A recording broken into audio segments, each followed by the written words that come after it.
Hello and welcome to a JFreeFishing special where in fact there will be no fishing. So it's not really a fishing special, but here we go. That's right, we're back in my yard where all you're gonna hear is wind and cars going up and down the road. When you stayed inside all winter, you kinda realize how annoying the outside world actually really is when you're trying to do something.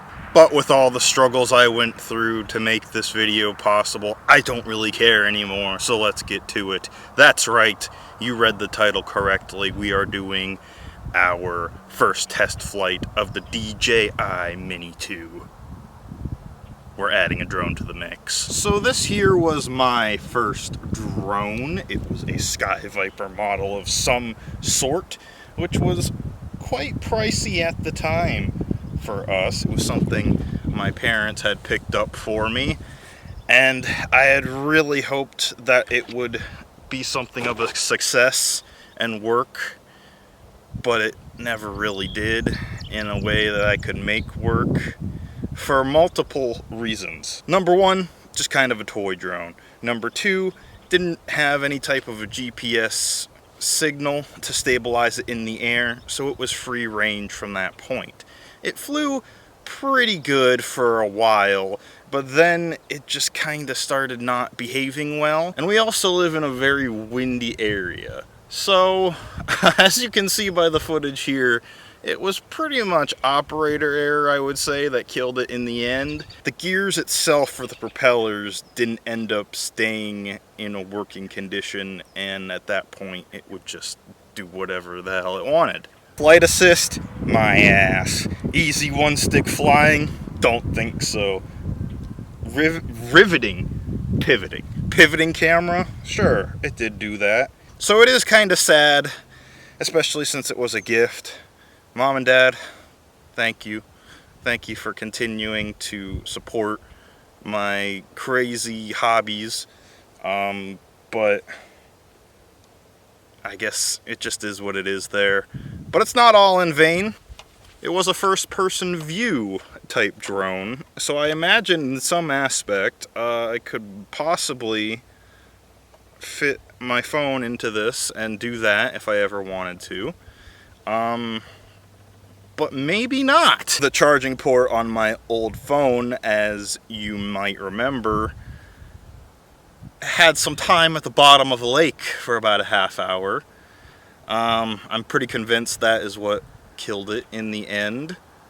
So, hooking it up to this system here, it wouldn't register on the port. As some DJI owners may know, the app has been removed from the Google Play Store for Android for whatever reason.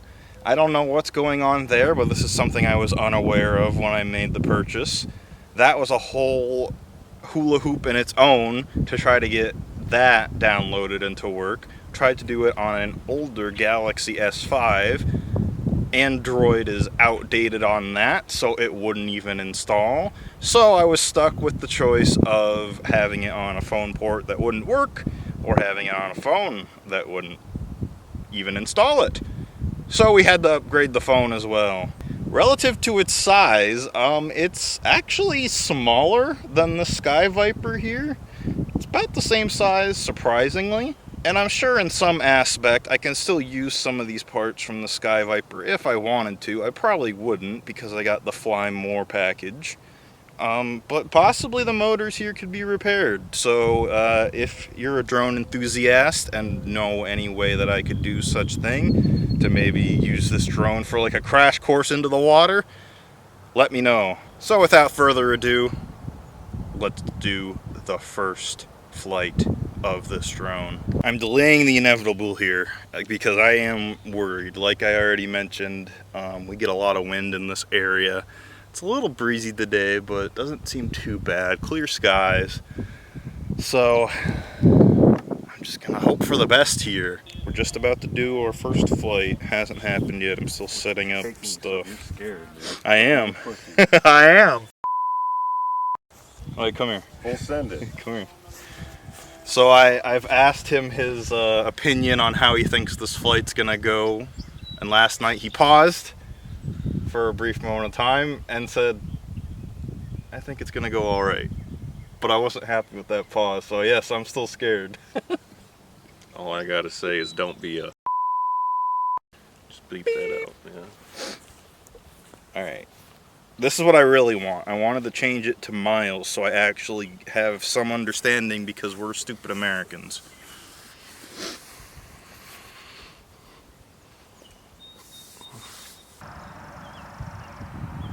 Push the controls until the aircraft descent. Take off. The home point has been updated. Please check it on the map. We're in the air, boys.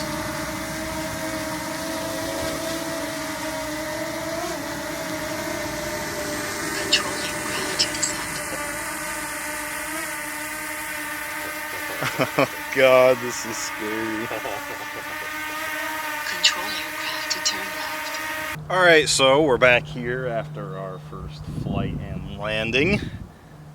That was a little scary. Never done that before, but man, it handles very well. I think it'll do great for what I want to do. Got a little bit of a video for that first flight. Gonna do a second one now that I have a second battery. I do have a plane flying overhead now, so I'm not sure how high that is. That's a little scary though as well. I mean, that thing was up there. The video might not represent it very well, but I've got a maximum height and distance that I can set for it to go. The return to home feature did actually work. A little bit of a panic on my part and the fact that I just kind of turned off the remote. Would recommend not doing that. Gladly though was able to recover and we're back. Take off. The home point has been updated. Please check it on the map. So you can actually see where you are here on the map. Took me a minute to, now recording. Took me a minute to figure out the gimbal, but it is nice. We're doing about 1080 at 60 FPS. This thing can do 4K, but as with our last video exploring the GoPro, we're not necessarily going to be shooting in 4K. We could do a 4K with the GoPro as well. That would be something, I guess, but I don't really have the editing software to do 4K at the moment. But I do think this is going to be really nice for an upcoming video that I'm going to do. We're going to try to do a little bit of cinematic view on this. I think it will tell me if I have anything in my scope that I'm about to hit. And it does handle very well in the air here. We're checking out a bit of this.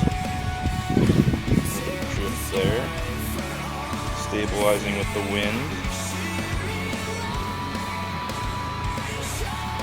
I mean, it's gonna take me a few flights to get used to how it controls, how I can do the camera stuff.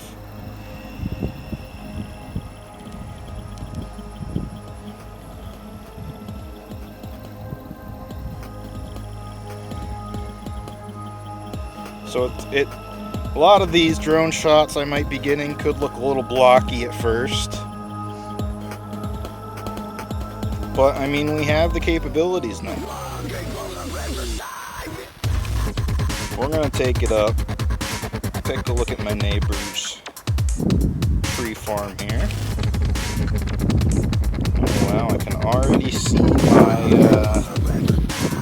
my friend's house over there in that green roof. Nice green roof you got there, bud.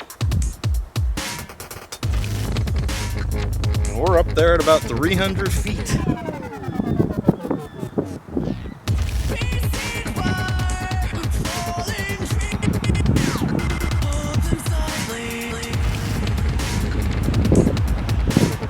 There is our lake.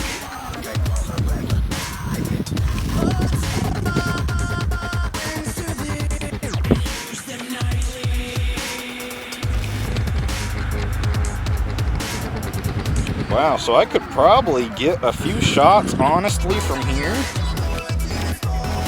Wow, that is really good. We are gonna be getting some up here. That is crazy. There's the neighbor's house.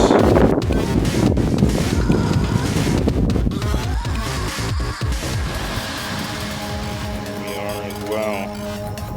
We're right down there. Man, I mean, as like a first-time drone flyer, I'm kind of speechless here with this video. This is insane. Again, going to take me quite a while to get used to, I think. But geez, we got that truck flying over right now. Another car coming by.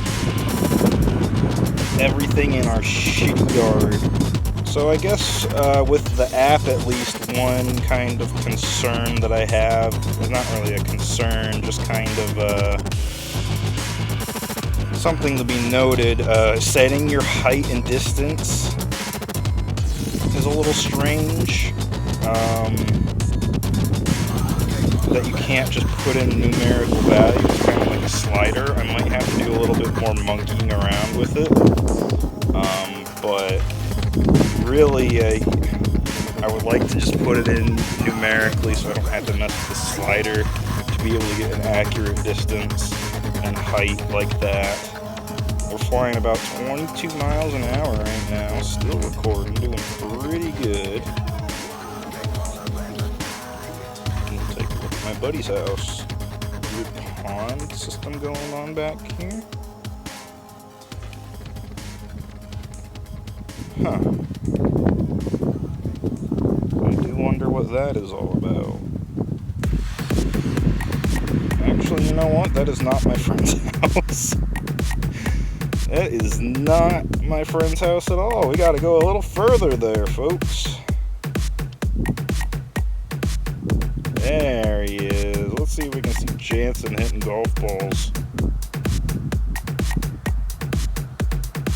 Man, I could just fly over here, get footage of all this destruction like I want, and not even have to walk there. That's dangerous and scary. I would recommend following the law to the best of your ability. I know we're all enthusiasts out here just trying to have a good time, but man, we are up here for a while. I would imagine I can get done what I need to get done in a battery or two with this amount of card and still feel pretty good about where I'm at.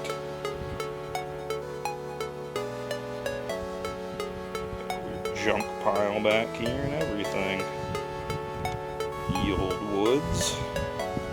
And I'd always kind of wondered what was over here. Now we know.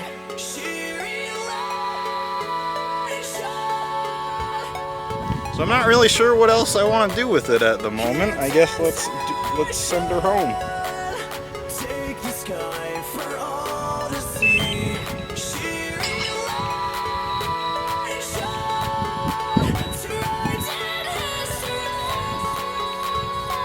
Gives us an estimated time of how long it's going to take. I mean, the thing's so small I can't really even see it out there without sunglasses. Another issue, first, right away, I couldn't really see what I was doing here on my phone, but at least that stays plugged in to the remote and keeps that charged. There's some really weird, like either distortion or feedback going on as it's maybe trying to adjust the power for landing instead of recording. I'm not sure what that's all about. I hope something didn't just happen to the camera. Alright, we're right above now. I should start descending. Yep.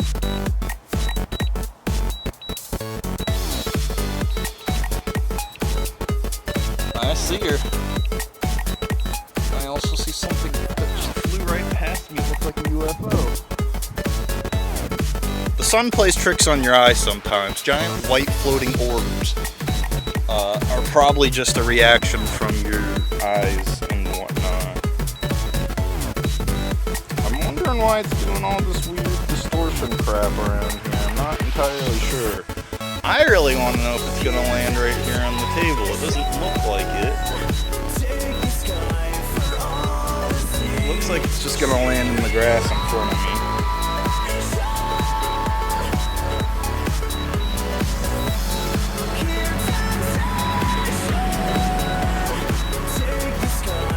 Which again isn't really preference of mine, so I guess I could, there I am, hi Gary.